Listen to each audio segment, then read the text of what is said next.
lah tahu ciri-ciri takwa niku mbok mboten dadi takwa nek kajeng tumbas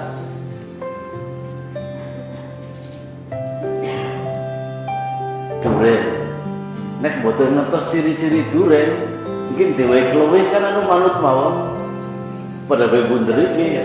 Nah, ini kita harus tahu ciri-ciri duren. Tidak semua yang bunder duren. Nah, demikian takwa. Setidaknya teng awal-awal Al-Baqarah ciri-ciri takwa itu pertama napa? Zalikal kitabul la raiba fihi hudan lil muttaqin. Kan ngaten. Alkitab yang tidak ada keraguan di dalamnya niku berfungsi sebagai hudan, sebagai petunjuk bagi orang yang takwa. Yang takwa niku yang kepripun? Pertama, napa? Alladzina yu'minuna bil ghaib. Yang mengimani kepada yang gaib. Termasuk yang gaib niku napa? Di antaranya napa? Yang gaib napa? Wonten teng buku napa isine? Ilmu gaib. Nah ini termasuk yang gaib niku napa? Kan kita harus mengimani yang gaib. Nek anu gaib bahasa Arab apa? Ghaib. Nggih, nek gaib itu bahasa Indonesia, Arabnya ghaib. Ghaib artinya apa? Tidak ada. Teng pesantren wonten tahadur absen. Fatimah hadirah, Ali hadir, Ahmad hadir, Zainab hadirah, Mahmud ghaib umpamanya. Mahmud boten onten. Nah, kita mengimani yang tidak ada tetapi ada maksudnya. Niku kayak teng absen wau Mahmud ghaib, Mahmud tidak ada. Hakikatnya ada apa mboten Mahmud? Onten teng kombongan bila sekmerian, sekmales mangkat utawa yang lain-lain. Jadi bukan tidak ada, hakikatnya ada hanya tidak kelihatan. Ini ghaib. Lah yang termasuk yang ghaib napa mawon? Setan. Nggih. Terus Allah masuk ghaib. Terus malaikat. Napa malih? Nggih, termasuk jin. Termasuk surga, neraka. Nggih, dereng nate mriku, Mbok. Lah niku justru itu masuk di ghaib, mengimani yang ghaib, artinya mengimani adanya surga dan neraka. Ada disampaikan, wah, taat temen, nek mboten taat jare mung neraka. Apa tahu waras sing wis tahu waras sing menganakan jawabannya dan begitu neh. Ulang teng neraka panasnya luar biasa. Tahu mau neraka apa hurung-hurung dah, buanam bora. Ini kan bagian yang tidak mengimani kepada yang gaib. Dan kalau tidak mengimani yang gaib, ini berat. Artinya besar kemungkinan boten takwa. Salah satu syarat takwa adalah mengimani yang gaib. Kapingalipun. Setelah mengimani yang gaib, di ayat awal Al-Baqarah yang takwa itu yang bagaimana? Yuqimunas shalah, menegakkan sholat, bukan mengerjakan sholat. Kalau mengerjakan sholat, lare paud saged, lare TK saged mengerjakan sholat. Tapi kalau menegakkan sholat, tidak semua saged. Artinya sholat itu harus menjadi lot, cara membangun lot apa nggih? Patron, menjadi ukuran. Artinya apa? Nek sholatnya menceng, mesti bangunannya menceng. Gambarannya kata-kata untuk bangunan. Lah kalau STMJ sholat terus di maksiat jalan, ini alamat sholatnya bukan menegakkan, hanya mengerjakan. Kemudian setelah yuqimuna sholat napa? Wa mimma razaqnahum yunfiqun, dan di antara rezeki yang kami berikan kepada mereka, mereka menginfakkannya. Nek cara panjenengan infak niku wajib napa boten wajib? Nah, ini pertanyaan. Infak wajib napa boten wajib? Hah? Ini wajib napa boten wajib judulnya niki? Boten kudu kali boten kudu. Karena hukum niku wajib, terus sunnah, mubah, makruh, halal, haram sultan niku. Lah iki hukumnya wajib napa boten wajib? Infak sunnah. Napa nggih?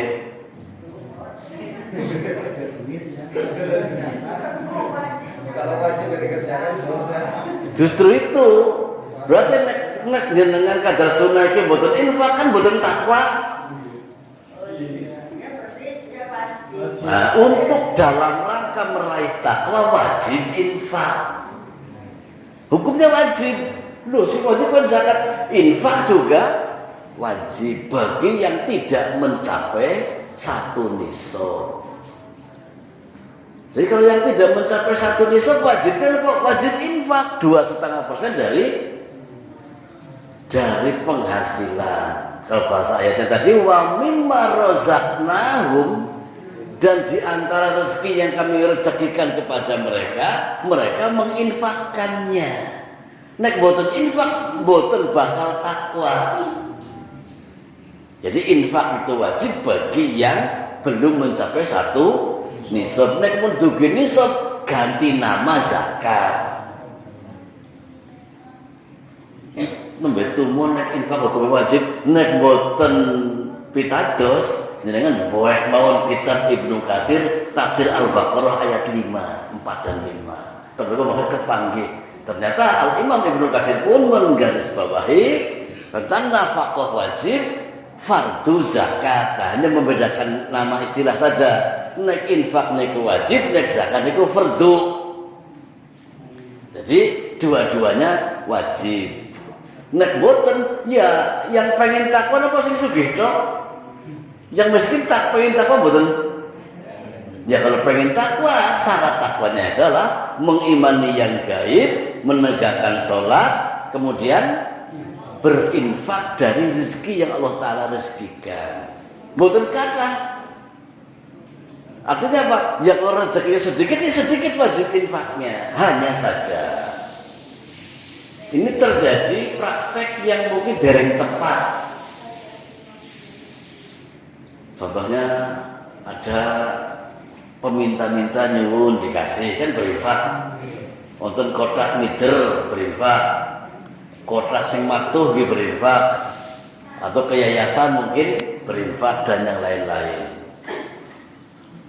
Ini infaknya banyak, tetapi khawatir yang wajibnya belum ditunaikan. Itu yang kita pahamkan malam hari ini.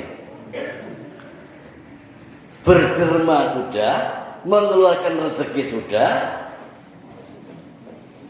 memberikan sebagiannya sudah, tapi khawatir dereng gugur kewajibannya. Contoh di hal yang lain. Nek sholat subuh pinten rakaat kali? Lah nek jenengan sholat tahajud 11 rakaat sudah gugur apa dereng subuhnya? Kan dereng.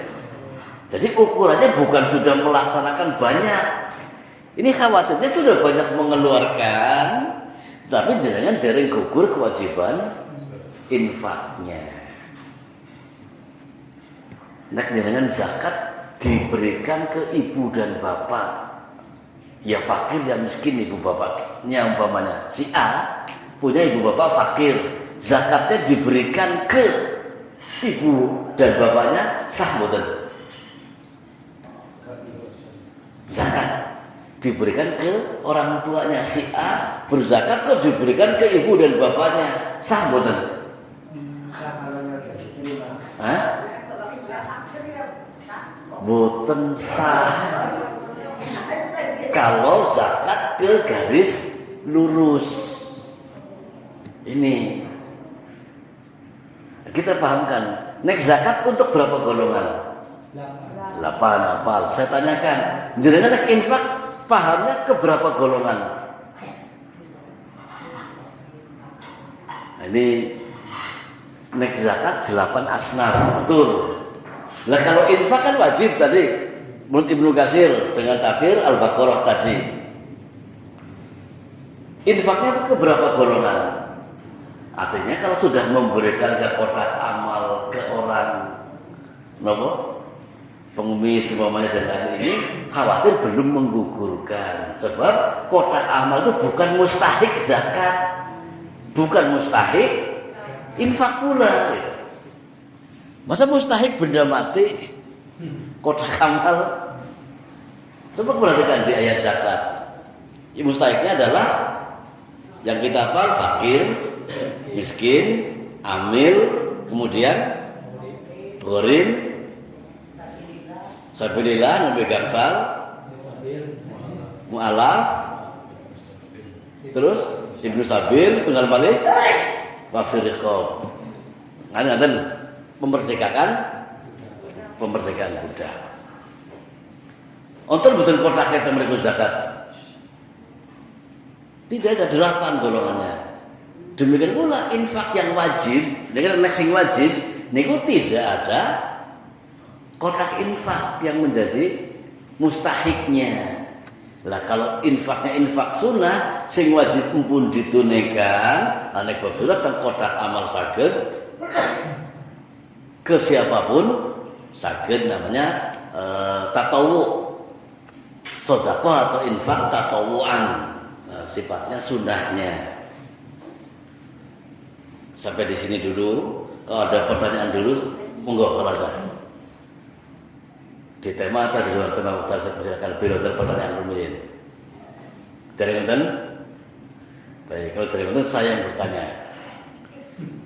Lah, nek infak wajib, si A hidup teng panti jompo. Nih mbak nyinggung si A kan juga sinten hidup di panti jompo, mboten gadah sanak kadan.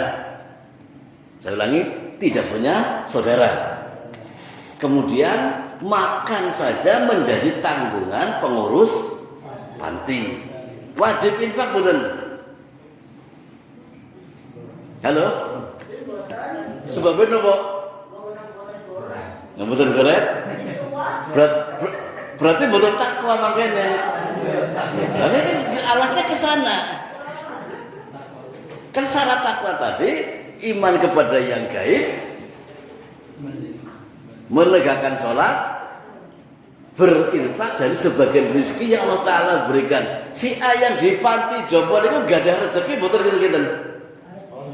Nah ya berarti wajib menginfakkan dari rezeki yang diperoleh. Jadi bukan masalahnya berpenghasilan, pensiunan, sawah, ambau, tawa, boten. Permasalahan ada rezekinya dari Allah Ta'ala. Lah wong cacing sing mboten ngode ada rezekinya, apalagi orang yang di panti jompo tetap wajib infak.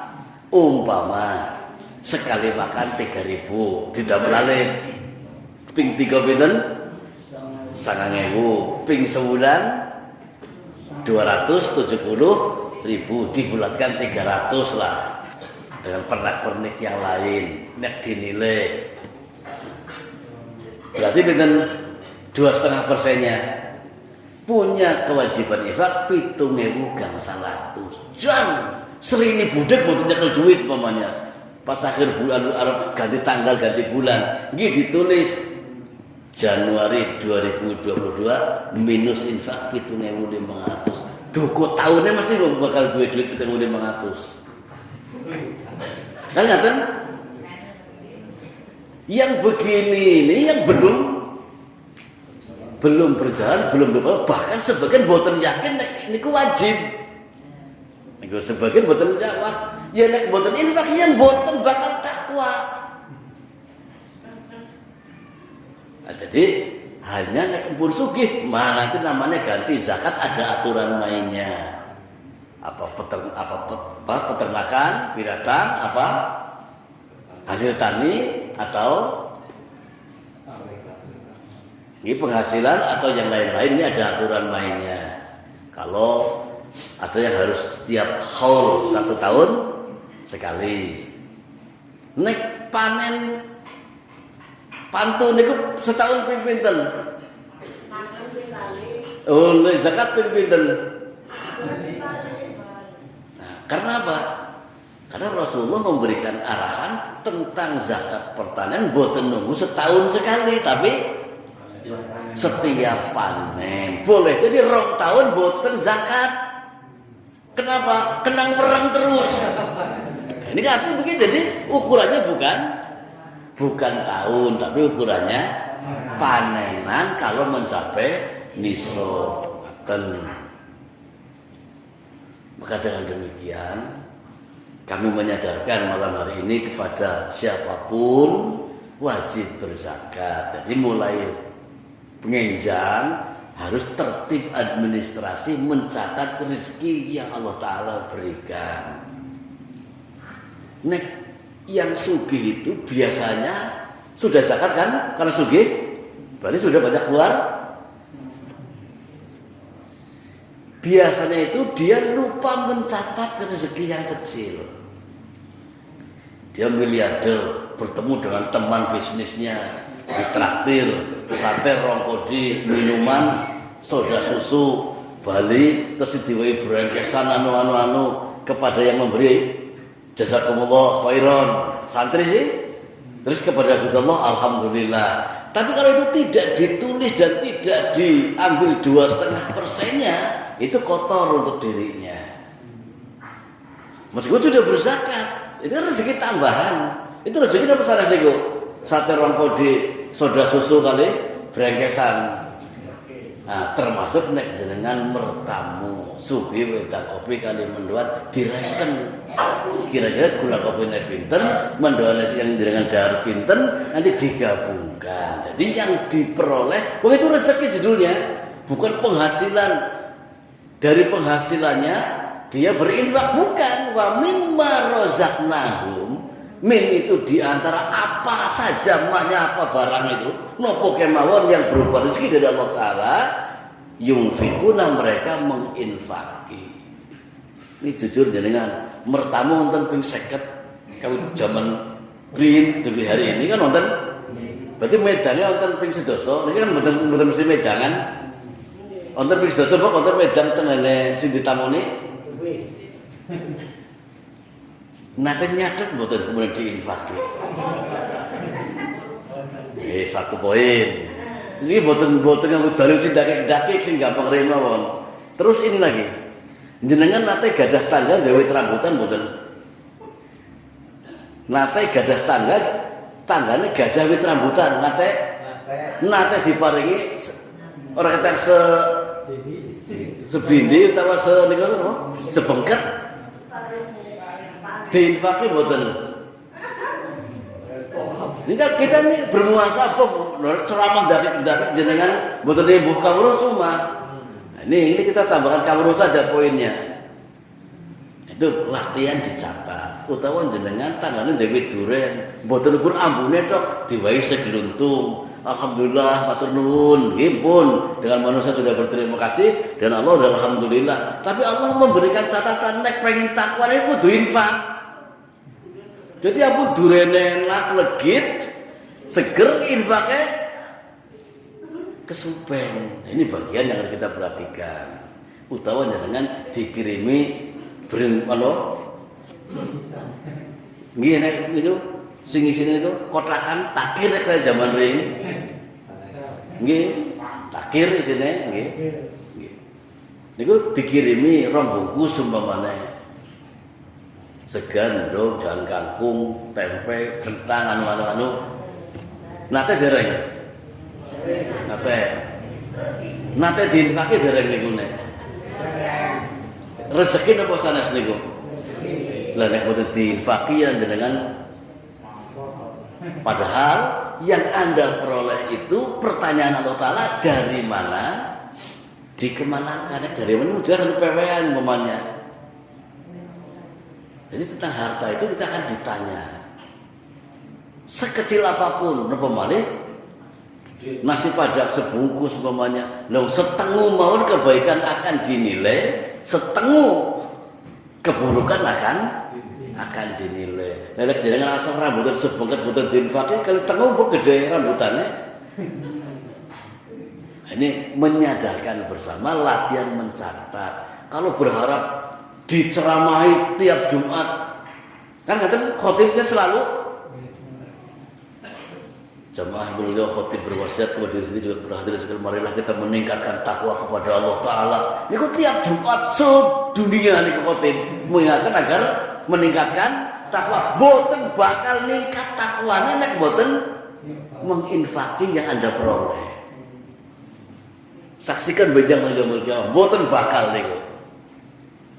Maka justru yang lalai adalah yang kecil-kecil. Nek ageng sih genah biasanya gajian 2,5 juta apa 5 juta, tak 2,5 pun genah. Tapi jenengan kimbuan rezeki yang kecil-kecil itu yang kalau dari dulu sampai sekarang belum. Nah, bertobatlah mulai ngenjang. Kan makanan, Pak. Napanya? Itu kan berupa makanan itu. Lah itu rezeki apa bukan? Iya, rezeki. Lah justru itu. Itu menghitungnya gimana sih, Pak? Gitu justru gitu-gitu nek rambutan sebengket mangsan 8.000. Ki anu ketone ora pati main-main gitu hitung gangsal ewan ditetang. Rezekine wonten gangsal ewu. Mungkin nonton saking keponakan maring atau 50 dari 50 gangsal. Nanti di akhir bulan dijumlah wajib infaknya 2,5% minim. Mboten kudus wonten. Loh ya kagok temen ya tegawe 8% ini sama wong. Tapi ampun kotak amal iku lebune. Wong itu bukan mustahik. Bukan berarti enggak boleh berinfak ke kotak amal, mboten. Makanya mustahik infak pun ada. Pinten? Nggih mustahil infak itu ada di Al-Baqarah 215. Yas'alunaka madza tunfiqun. Mereka bertanya kepada Engkau Muhammad tentang apa yang mereka infakkan. Tentang yang diinfakkan yang baik-baik itu falil walidain. Pertama untuk kedua orang tua. Kebalikan dari zakat. Nek zakat niku haram diberikan ke ibu bapak meskipun melarat ibu bapaknya si A mama. Tapi justru kalau infak itu karena dia belum mencapai nisab, yang nomor 1 adalah diberikan ke orang tua. Ini kan pun benten mekanisme ini udah benten lagi. Oke, jadi dengan niki kalau sudah paham ilmunya, nanti setannya itu pinter. Oh, nek oleh infak maring ibu bapak ya orang terkenal, orang kesohor, mending mong liyane. Nah, itu kan diberikan ke yatim, diberikan ke fakir, ini udah sah. Karena yang berikutnya adalah apa? Falil walidaini wal akrobin wal yatama wal masakin wabnis sabil. 5 mustahik infak. Ini idealnya pelajaran ini dipelajari dari MI atau SD. Tapi tentang kurikulum depak babar belas betul nonton. Saya udah pernah jajal buka buku agama lari itu loh. Duh, nggak ada sama sekali. Padahal itu bagian yang menentukan ketakwaan kita bersama. Jadi diberikannya ke sinten? Kedua orang tua, kemudian sedulur perak yang kedua ini. Akrabin saudara dekat, meskipun lumayan doh. Tuban umpama ini ditransfer dibuat setengah tahun sekali umpamanya. Ini ada hitungannya di mata Allah jelas. Yang ketiga yatim, keempat miskin, kelima ibnu sabil. Yang ada hanya 4 ibnu sabil jarang. Artinya kalau ada ibnu sabil yang memang membutuhkan, sah kita Maksudnya penghasilan rezeki tiap di total kira langkung kali juta umpama. Berarti wajib infaknya pinten? 50.000. Lah onten Ibnu Sabil jan bener-bener membutuhkan cung 20 diniati untuk infak wajib kantun 3 dosa diberikan ke yang lain. Jadi jelas bariku tembetan kotak amal yang sunnah. Ampun tak kotak amal 70.000 ke 5 kelompok boten serini budek pun boten kan kebalik nih maksud saya. Kewajiban meskipun udah melebihi kata sholat qiyamul lail 11 nama menggugurkan subuh. Oh ya boten tetap harus subuhnya sendiri 2 waktunya ada. Maka semoga menjadi tambahan pemahaman bahwa setiap kita dalam rangka meraih takwa wajib infak. Yang utama ke orang tua sampun mboten nonton nggih ke saudara dekat. Udah saudara dekat juga mboten nonton ya ke yatim dan atau miskin. Ini artinya arahnya jelas. Ini kalau tidak mencapai nisab. Nah, jadi kalau boleh ini kan ya mulai Februari ini berjuang tertib menghitung rezeki yang Allah Ta'ala berikan dalam rangka untuk memaksimalkan harapan takwa kita di hadapan Allah Ta'ala diinfaki 2,5%-nya. Kalau dapatin nasi padang sebungkus, nek 2,5% berarti pinten? 2,5 per 100 berarti pinten? Seperempat puluh. Napa rendangnya siwir-siwir dadi 40 sing sesiwir dhewekan ibune jenengan wong infak itu? Atau diwakil saudara dekat atau diberikan kepada yatim atau miskin segala bagi 40 secomot. Godhong putihnya bagi 40 selembar umpamanya sesiwir ini infak saya. Napa ngaten? Nah, karena kurang sah tapi ya sekarang napane sinten gitu. Wong tuanya mboten kono kok. Maka dia tangkit ternyata nasi padang pinten umpama 12.000 umpama nggih ditulis 12.000 kedah diinfaki. Maka kalau itu harus langsung mboten langsung gangsal ditunda gangsal tapi wonten hitungane. Nek kata ajeng langsung mawi barang asline iya mboten sah tapi mboten niku mboten apa? Mboten korup lah, kurang tepat. Nah, ini orang nasi padang sebungkus disiwiri 40. Dibagian sesiwir ya mboten niki mboten mboten mentalo lah oleh memberikan. Maka disiasati dihitung berapa harganya nanti dikalikan 2,5%. Makaten meskipun makanan maksudnya. Utawa tadi rambutan, segedeng pinten jagung umpamanya dan yang lain atau berkatan dari tetangga itu pun dihitung kira-kira pergi pinten. Akhirnya di akhir bulan akan punya jumlah. Duh, ini kayaknya untuk bulan ini belum bisa mengeluarkan. Paling boten pun wonten hitungane. Kedah infaknya pinten berarti minus dengan punya tanggungan infak, wajib infaknya jelas. Maka kalau ada pertanyaan terlebih dahulu, saya persilakan monggo piloten. Dereng wonten. Baik. Oke, saya yang bertanya lagi. Bertanya lagi. Tentu setiap kita berusaha menjadi ahli ibadah.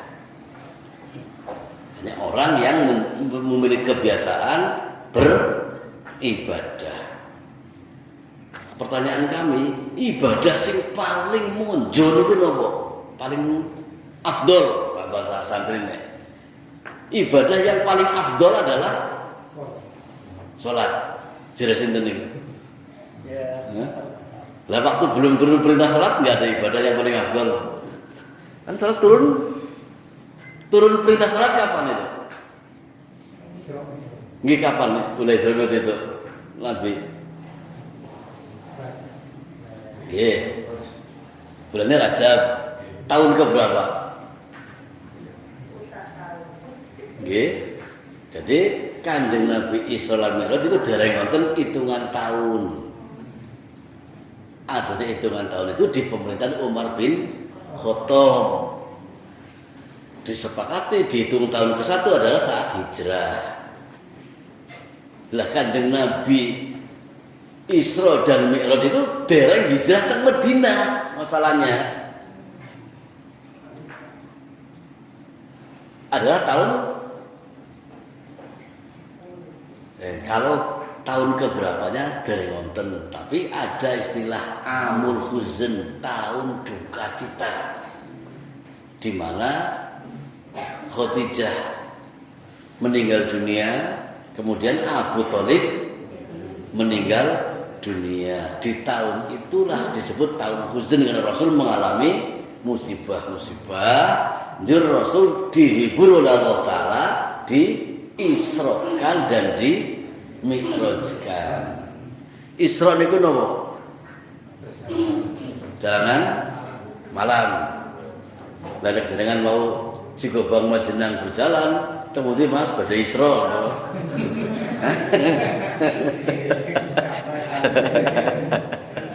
Nah, jadi meskipun aslinya perjalanan malam, tapi itu sepertinya tidak pas kalau yang memakai kita itunya. Jadi Isra itu lebih kepada Rasulullah yang punya kelayakan digelari Isra, dan itu Allah yang mengakui. Maha suci Allah yang telah mengisrokan gitu. Subhanalladzi asra bi 'abdihi lailan. Dan dengan demikian napa? Isra itu maksudnya adalah perjalanan Nabi dari pundi? Nggih, terus kabarnya dari Mekah ke Masjidil Aqsa Palestina. Isra perjalanan Nabi dari Masjidil Aqsa naik ke Sidratul Muntaha. Sidratul Muntaha kali Papua lebih pundi? Napa nggih? Nggih. Sidratul Muntaha.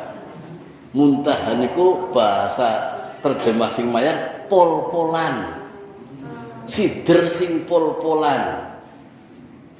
Sidr itu kalau bahasa Aceh adalah nama pohon jane.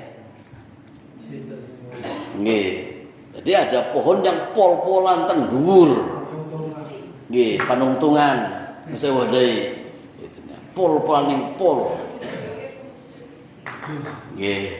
Nek puncrit anu wonten oyode puncrit. Nggih, puncrit gunung ya anu wonten ngisore. Puncrit pring iki genah oyode. Jadi kalau Sidratul Muntaha itu tempat tersendiri. Isra Mi'raj, naiknya Nabi ke Sidratul Muntaha. Niki ya dipakainya oleh Rasulullah. Niki jenengan munggah Anda mentang-mentang lagi naik, niki ya tidak masuk Mi'raj. Niku dadane gendeng napa Mas? Lah Mi'raj niki ring dhuwur. Ya mboten dadi, Mi'raj artinya naik meskipun. Dan jadi pertanyaan saya tadi napa jawabannya? Ibadah apa yang paling afdol? Bacin tidak akan mayar. Ibadah yang paling afdol saged dibuka teng kitab Fathul Majid. Ada keterangan di satu riwayat atau hadis, afdalul ibadah ad-du'a. Seafdol-afdolnya ibadah niku donga. Ini ibadah sing paling afdol niku donga. Jadi jenengan haji donga mboten. Haji mboten donga ya mabur mboten mabrur hajine. Nggih. Terus napa malih? Korban donga mboten? Donga. Bojo mboten? Donga. Pegatan donga mboten? Gitu nggak pegatan nangis tok kan dadi. Artinya kalau ingin bernilai seafdol-afdolnya ibadah, berusaha setiap amalan itu dibarengi doa. Ngaten.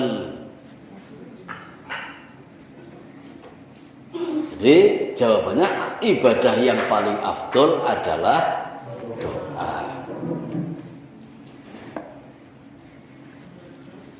Pertanyaan malih. Kemudian doa yang paling afdol itu nopo? Saya minum ya. Dan bismillah. Ibadah sing paling afdol doa. Doa sing paling afdol itu nopo?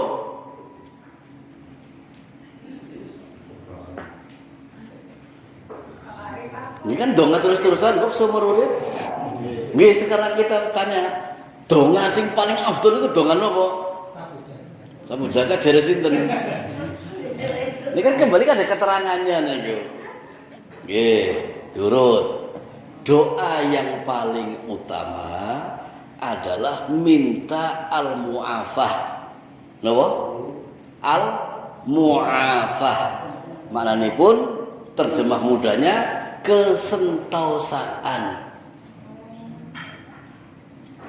Baring selamat, ukur selamat di atas selamat. Sentosa. Ini sentosa. Doa yang paling utama adalah memohon kesentosaan. Berdasar kepada riwayat saking Ibnu Majah, saya bacakan insyaallah.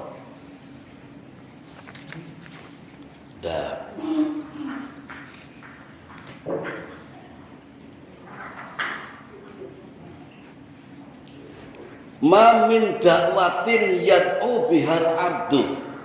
Tidak ada satu doa yang dilakukan oleh seorang hamba afdolu yang lebih utama min dari Allahumma inni as'alukal mu'afah. Duh Gusti Allah sak temene ingsun nyuwun kesentosaan dateng panjenengan. Ya Allah, sesungguhnya saya memohon kepadamu kesentosaan fit dunya wal akhirah, teng dunya lan teng akhirat. Jadi hari ini minta kesentosaan napa dereng teng Gusti Allah. Ini kan seabdul doa itu, maka setidaknya karena minta kesentosaan itu adalah doa yang paling utama, hendaknya yakhusu bihal insanu nafsahu. Setiap menunggu kedahipun mengkhususkan waktunya atau dirinya. Wa dzalika li annaha tajma'u. Karena kan sentosa niku meliputi khairud daraini. Meliputi apa nggih?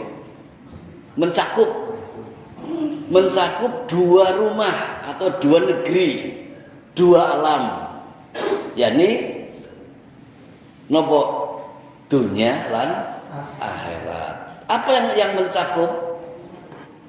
Naf'uhuma, manfaatnya itu teng dunia lan teng akhirat. Nanti teng akhirat dereng. Wong sing pun mati itu dari tengah akhirat. Ini karena kematian belum di akhirat tapi di alam al-barzah atau alam kubur. Kalau kalimat unek pengen akhirat yang mati dingin karuan, tapi kan yang sudah mati pun belum teng akhirat. Nah, artinya dengan demikian salah satu wirid doa saat ziarah kubur adalah memohon al-mu'afah atau al-afiyah, kesentosaan.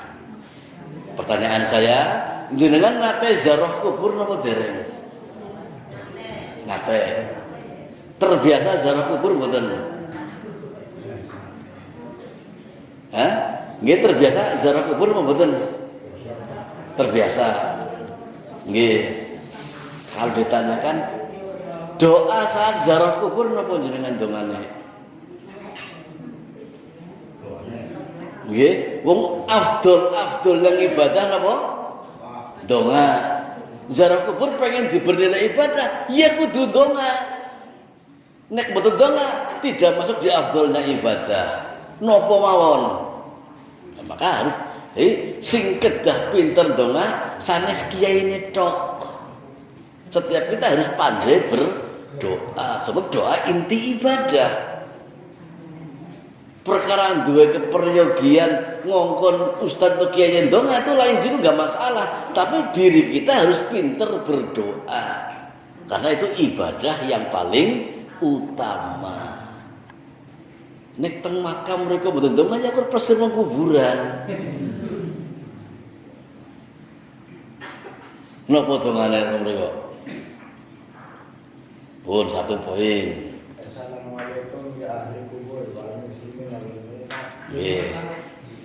Boleh. Nah, dalam kaidah bahasa Arab, isim yang jatuh setelah al-munada, panggilan ngangge ya, itu harus mansub. Maka assalamualaikum ya ahlal kubur. Nah, di situ diperbaiki. Bukan ya ahli kubur tapi ya ahlal kubur. Yang lain ini kan berarti dereng nyuwun afiyah ten mriku dereng. Padahal saat Aisyah radhiyallahu anha setelah diperbolehkan ziarah, dulunya nggak boleh. Allah Ta'ala melaknat perempuan yang ziarah kubur awalnya. Tapi setelah itu diizinkan ziarah kubur oleh Rasulullah untuk mengingat kematian. Lah, napa donganipun ibu sing pun selain assalamualaikum ya ahlal kubur atau ya ahlad diyar minal muslimina wal muslimat wa insyaallah ana bikum lahikun. Kan minim niku donga ziarah kuburnya. Mboten kudu teng pinggir kuburane. Tapi ke sana jelang ke makam berdoa begitu tinggal ngereseki kuburan umpamanya sah saja. Yang penting tidak menuhankan kuburan. Jadi itu sisi manfaatnya adalah mengingat kematian. Nek teng mriku malah kemutane urip, Mbah, tulung kula ajeng nyepiti putune. Ya lha itu malah cilaka wong kudu kemutan mati malah kemutan perkara sing urip. Padahal pesan Nabi ziarah kubur itu membangkitkan ingat mati, mboten ingat hidup. Mereka malah pesene mbah kan nang tayungan kepada putune nggih mboten dadi. Sebelum dilanjutkan ada pertanyaan monggo. Dari Mas Malik. Baik, saya bertanya lagi. Monggo. Etika ziarah kubur mboten kathah. Di antaranya kalau terkait pemakaman, pertama berjuang melepas sandal. Kalau sudah masuk antar bukan jalur utama, kan jalur utama sakit sandalan, tapi nek pun memiliki kuburan, memiliki kuncup begitu, idealnya melepas alas kaki. Ini salah satu etikanya. Nek sepatunya jirote ngasih 2 meter ya angel namanya. Tidak sampai berdosa nek tinggi mawon, tapi tidak mendapatkan nilai afdolnya melepas alas kaki diniati mentaat kepada Rasulullah. Karena pesan Rasulullah melepas alas kaki. Yang kedua, mendoakan kepada ahli kubur. Di dalamnya ada bisa memintakan mu'afah tadi, ada uluk salam. Ya hanya itu. Yang paling inti adalah melepas alas kaki kalau di antara 2 makam. Artinya sudah di kuburannya bukan jalur umumnya. Kemudian setelah itu berdoa untuk penduduk kubur. Salam. Makanya Pak, ketika kita berdoa saat berdoa sebaiknya menghadap ke kiblat. Nggih, kiblat. Walaupun di depannya makam, kalau bisa geser. Kan ya antara makam dengan makam wonten sing lowonge nggih. Lah geser, betul bukan di pinggir kuburnya. Tetapi di celah-celah, berusaha tidak menghadap ke kuburan. Jadi sebab tidak boleh menghadap ke kuburan, termasuk sholat. Mana di sini temui kuburan, asal boten. Kulon masjid kuburan asal boten. Kalau ada penghalangnya sah. Lalek teng kuburan kan boten ngaling-ngalinge. Nah itu bedanya di situ. Jadi sebaiknya menghadap ke kiblat, berjuang tidak menghadap ke kubur. Mengatakan ada yang lain belum? Ini geser lah, geser tidak tepat di patok antar patok lah.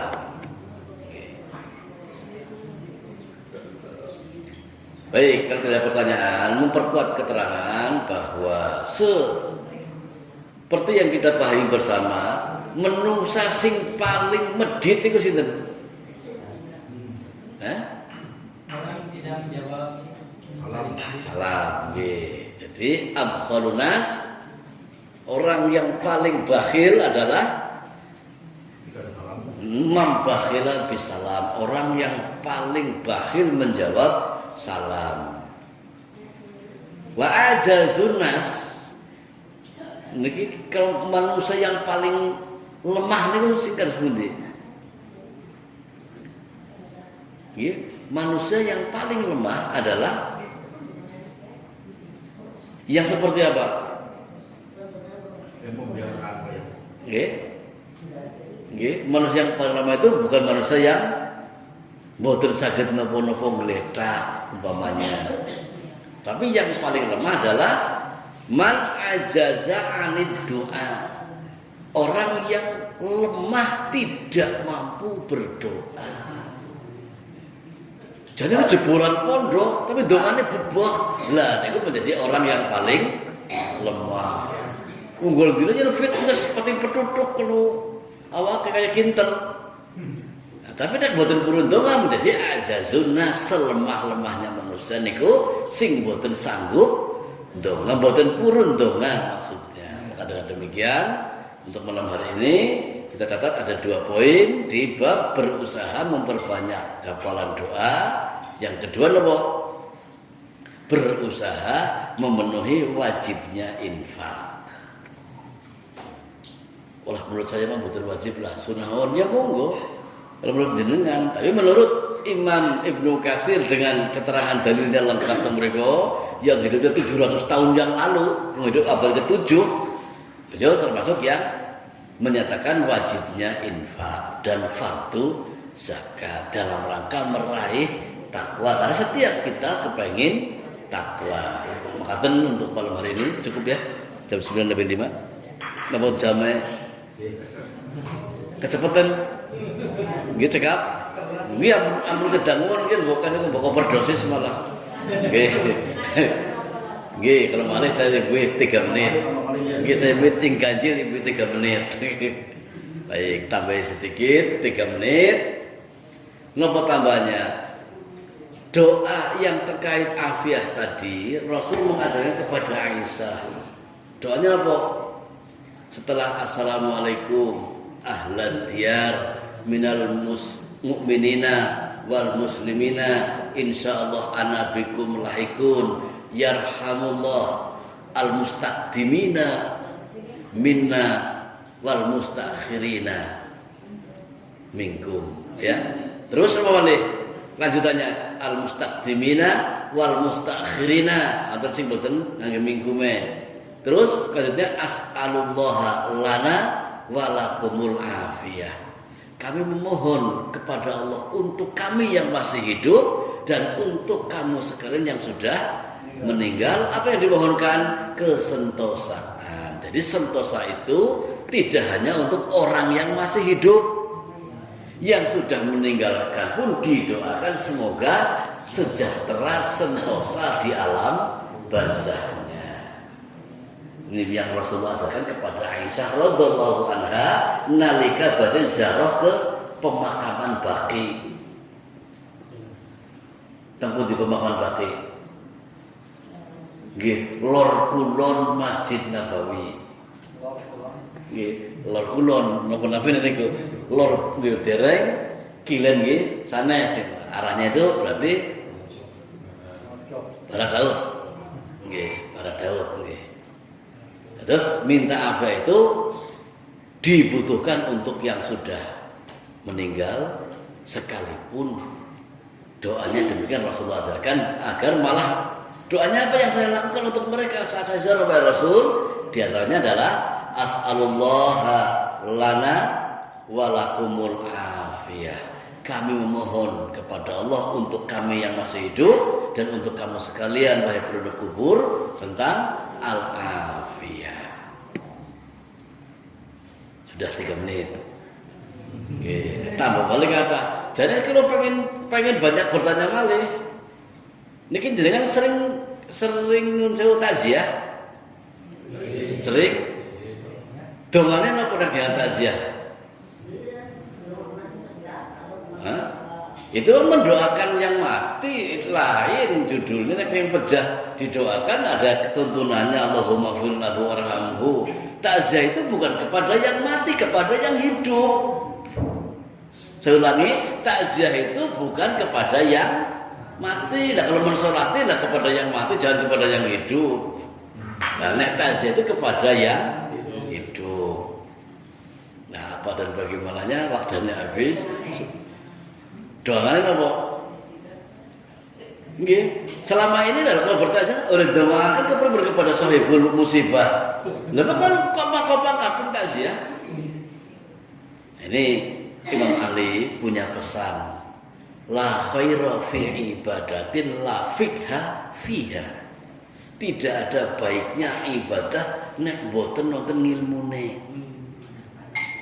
Cara Imam Ali, cara Pak Muhyiddin, cara Imam Ali itu tidak ada kebaikannya di dalam ibadah tanpa fikih, tanpa ilmunya.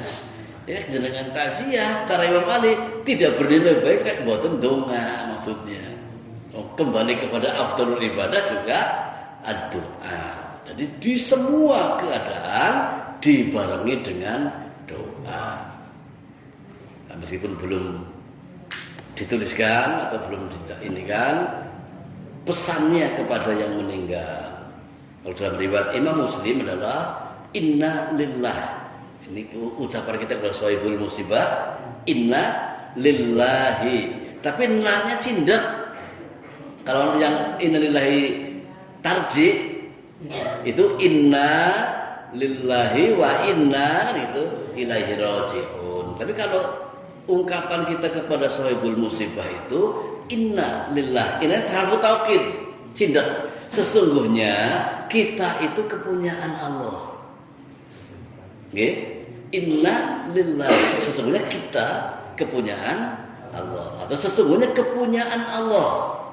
Kalau yang arti sesungguhnya kita kepunyaan Allah adalah inna lillahi, sesungguhnya kita. Tapi kalau doa kepada sahibul musibah cindak inna lillah, artinya sesungguhnya milik Allah. Ma akhadha, apa saja yang dia ambil. Satosipun sedaya kemawon kagungan pun Gusti Allah napa ingkang dipundhut teng Gusti Allah. Jadi inna lillah ma akhadha walahu ma yu'ta, dan kepunyaan Allah yang ia berikan kepadamu. Sing diberikan ya kepunyaan Allah hakikatnya, yang diberikan rezeki, anak, bojo, putu, mantu, buyut, pensiunan, anu semuanya itu sesungguhnya milik Allah. Jadi inna lillah ma akhadha, sesungguhnya milik Allah yang telah dia ambil. Ini artinya mengingatkan yang meninggal itu hakikatnya milik Allah. Wa lahu ma yu'ta, dan kepunyaan Allah pula yang ia berikan. Jadi yang kita miliki yang belum diambil, tasih wonten bok sing dirute bener Nah itu juga milik Allah. Selanjutnya apa? Wa kullu syai'in indallahi ajal. Segala sesuatu di sisi Allah ada batasan waktunya.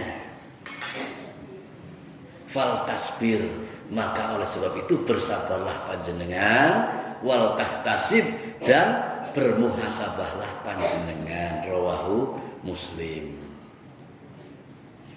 Anu ping pinten zaman niki teng Sahibul Musibah nek pas syarah. Nek pas takziah. Dereng berusaha menghafalkan. Kadang kiai ustaz pinten-pinten kata iki minta doa nek takziah. Lapane kalau ngaten innalillahi ma akhadha wa lahu ma yu'ta. Wa kullu syai'in indallahi ajal. Fal tasbir wal tahtasib. Saya kepada Pak Iran dulu pesan sempat saya minta papan tulis, nek kan tulisaken mungkin saged sing ada HP dipoto cepet, sing ada penyerat ampun dibusaklin. Nah, jadi wonten oleh-oleh paling boten. Maka cekak kita lagi untuk malam hari ini kita pandang cukup.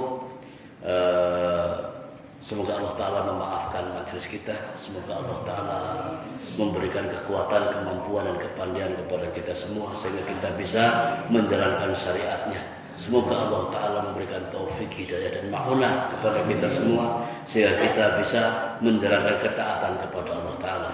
Semoga Allah Ta'ala menjadikan kita dan seluruh anak cucu kita termasuk pewaris Jannatul Firdaus lantaran rahmat dan karunia dari Allah Ta'ala. Kita akhiri majlis alhamdulillah dan doa kafaratul majlis. Alhamdulillahirabbil alamin. Subhanaka Allahumma bihamdika asyhadu an la ilaha illa anta astaghfiruka wa atubu ilaik. Hadani Allah wa iyyakum. Wassalamualaikum warahmatullahi wabarakatuh. Waalaikumsalam warahmatullahi wabarakatuh. Dan saya kembalikan.